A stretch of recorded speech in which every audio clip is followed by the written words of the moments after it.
head of the Division of Cagayan de Oro City.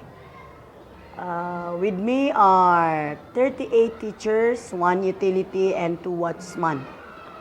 The population of our school children, 1,745. Affected pupils is 1,744, 99.99%. We have 3 casualty who died during the typhoon, and then 2 missing grade 6 pupil. At exactly 11 o'clock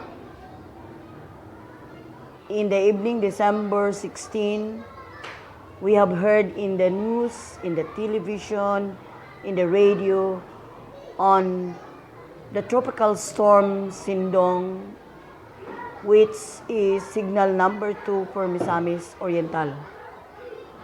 For us, Cagayan de Oro residents did not care for what tragic would it cause to the Cagayanons, because we don't expect that it is worse. I get up, I was not asleep because one of my teacher, Mrs. Joy Ligtas, called me in the cell phone that they are evacuating because the water increased so high in the unexpected feet it could be in Cagayan de Oro riverbank already had rise up to 20 feet. I took time to go to the bridge because I am a resident of Kauswagan.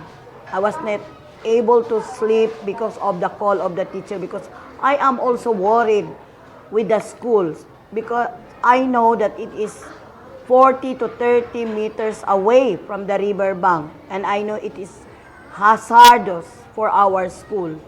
So I let my husband get up and went to the river, and to my surprise, we could no longer go to the school because policemen, the rescuers, did not allow us. And I saw our pupils hanging in the billboards, in the coconut trees, shouting for help.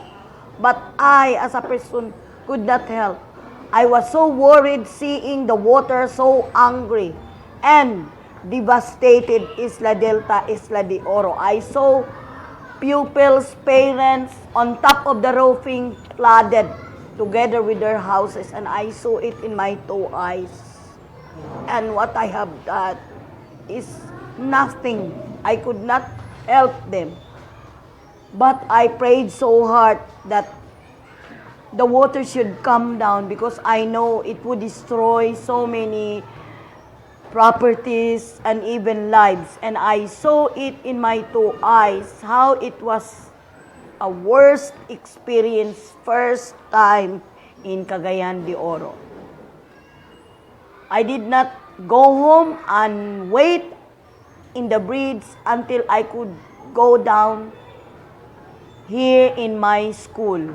At exactly 4 o'clock, I slowly walk, but still the policemen did not allow me to go down in the vicinity of Barangay Consolacion, which my school is found.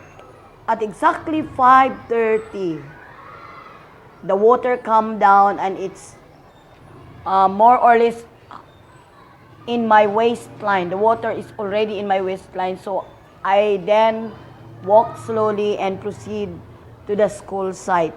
And to my surprise, the school is devastated. Our perimeter fence collapsed. Our 9 classroom in the grade 1 building and the grade 5 building, the partition, the ceiling collapsed also. When I get inside in this office, the mud is already in the second blade of my windows in the office. And the mark of the water is more or less 8 to 6 feet. And I know this office is already in the higher path because it is elevated. But the water is too high. That is why when I saw all the computers, all the records, all that I saw submerged in the water, and the mud is above the knee when I get inside in this office. And I saw the computer room, the clinic, our microscope, no more, all the materials, all the books in the library. We could not get it because it's still submerged to the muds. So, I was so worried at first and think, what is the first step that I have to do?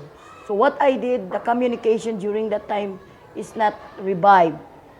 So I went to the physical facilities coordinator, Mr. Bitorillo, to ask for wisdom, what will I do, what the things I have supposed to do. And I told him, sir, please visit our school and identify all the damages because he is in charge in everything for the physical facilities and other school properties in the division.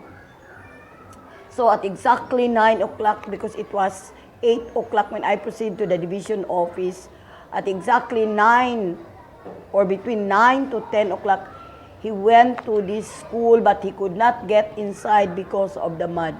We need to have boots so that we could right away check all the buildings because we have 34 classrooms and 18 buildings in this school, instructional buildings. We have the care additional, so 21 buildings all in all, including the preschool. So since I was so worried, what he advised to me when he went to our school, Mrs. Pimentel, you need heavy equipment. You could not clean this outright until our target in that resume of classes by January 3. So what I did, I think again, where to go. And the first and foremost idea that I have in my mind is to see that television network, to ask for help for the radio to announce that the school is devastated, that we need help.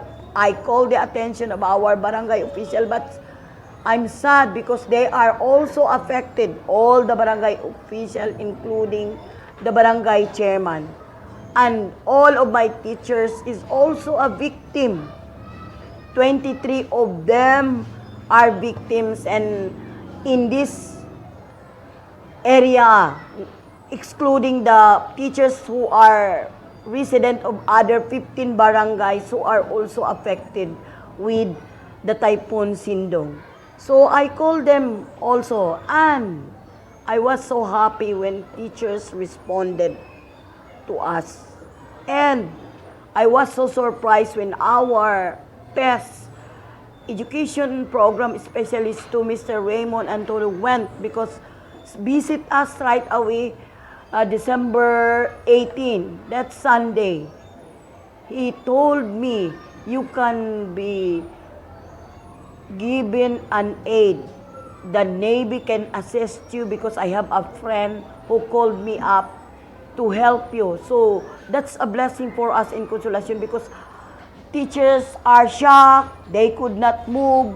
They could not do anything with all the things, seeing that all their materials, their personal belongings, the television sets, the computers in their rooms were submerged in the water.